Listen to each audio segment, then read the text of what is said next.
Hi, my name is Allie Robertson, and I'm just gonna go over my mini research that I did and found which instructional method is best for me. And so I'm a math teacher, and so I thought the best practice for instructional delivery method was the CPA model, which stands for concrete, pictorial, and abstract. So there's three different steps, like I said, concrete, pictorial, and abstract. And so these steps are very important in the learning process. And so this model is beneficial in math, as we know there are many complex units where students may not understand the content unless it is given in different ways. So the CPA approach builds on the student's prior knowledge by introducing the abstract concepts in a concrete and tangible way. So this model involves starting off with concrete materials, and then we move on to pictorial representation, and then lastly, abstract models, problems, or symbols. So going more in depth of the concrete stage, so this is the first stage. So this is where the students are given objects to model problems that are given. So sometimes you see in math specifically, teachers go the traditional method of just lecturing, where they solve examples of the problems, and that's not really helping students as they're just watching a routine that is given to them, and they're not fully getting that foundation that they need. So the CPA approach brings math to life by letting the students experience the problems firsthand. So the second stage is pictorial. So this stage is for the students to be able to see. So that is when visual representations of concrete objects are used to model problems. It allows students to use their higher order thinking to make connections from physical objects to pictures, diagrams, or models that represent the problem. So by breaking down the CPA approach and they get into the pictorial side of it, it makes it easier for students to grasp the concept that they're learning. And so it'll make them more successful when they're learning the content. And so lastly, the last stage is the abstract part. So this is where students use abstract symbols to model the problems that they were learning in the first two stages. And you'll get a better picture when I explain how I did it in my lesson. But so this is a stage like where I can come in now after they have been exploring and getting that foundation, where I can come in and introduce those abstract concepts and ways to solve that. And then that's when they get to use what they just learned to solve the problems. So when I was doing my research, I really found that the CPA model has shown a lot of promise of teachers who use it. So the CPA model also, when teachers use it, they need to recognize that it is a progression in the student's learning. So that's one thing to remember when using it. I specifically really love it for math because kind of helps because, like I said earlier, that there's a lot of units that and content within that some students struggle with a little bit more. Like me, when I was in school, sometimes I just needed a little bit more help and maybe just to be able to picture it or have those concrete models that I didn't have available to me when I was in school. But I talked about that. It's like the CPA model it's going to be beneficial for the student, but it's also beneficial for the teacher. As an educator, it is rewarding to see the confidence come back to students when they are given the right tools to become successful, not only in math, but in all subjects. So this would be a great method to be used in many subjects, not just math. Okay, so that kind of sums up the research that I did on the CPA model. So now I'm going to talk about how I did it in a lesson plan, and hopefully it starts to make a little bit more sense instead of just trying to picture it as I go.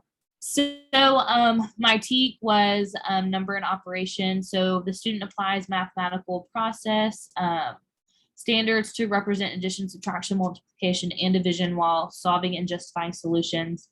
And then the student is expected to add, subtract, multiply, and divide integers fluently.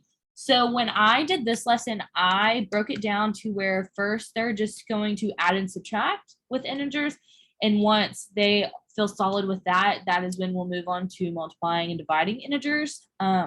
So when I attach my lesson plan, The whole TEAG is abstract, multiply, and divide, but I'm just focusing on adding and subtracting now, and then I would have incorporated multiplying and dividing once they had that solid foundation down for adding and subtracting. So my pre-assessment, I had that as the concrete stage. So I was gonna give like students 10 to 15 minutes to explore adding and subtracting integers with like red and blue colored M&Ms. I know like with sixth graders, you know, they're all for candy, or even like colored blocks. You can really use anything that's concrete, anything that they can physically touch and hold and move. That's really great. You can do, you know, Jolly Ranchers, red and blue Jolly Ranchers. It doesn't really matter, or it doesn't even have to be red or blue, but the students will have to know whichever colors you pick. Typically, they're going to need to know which ones are positive and negative. And then typically red's negative and then blue is positive. So the students will be informed, you know, the color that corresponds to positive or negative. And so I gave them like 5 minutes to discover what they can about the red and blue physical integers that they are given. And then once the 5 minutes were up, I will give them certain problems to model with their M&Ms for the rest of the 5 to 10 minutes. So like, for example, I would give them like 5 plus -8, or -2 plus -4, -3 minus 9, just like some math problems, just to see what they can do with that. And if they can see it better with it being concrete, and then being able to physically move it and see it, how it's solved. So then for my formative assessment, I just kind of did the pictorial stage for this one. And so they will complete the pictorial stage of the lesson. They will be given a sheet that has different integer problems that are modeled by pictures. So they'll use what they learned from their discovery from the concrete stage and apply it to the pictorial method. So they will identify if it's positive or negative, and what the operation is, and they will try to solve the problem. So hopefully from the concrete to the pictorial stage, they're starting to use their prior knowledge, or even if that's like new to them, that their foundation that they learned from the concrete stage. So then I think I gave them around like 20 minutes ish. It just depends on how long it is in an actual situation. And like while they're doing that, I will be walking around, like listening to their conversations and fixing any confusion that may occur. So it's a great assessment for students to complete in the pictorial stage of the CPA model.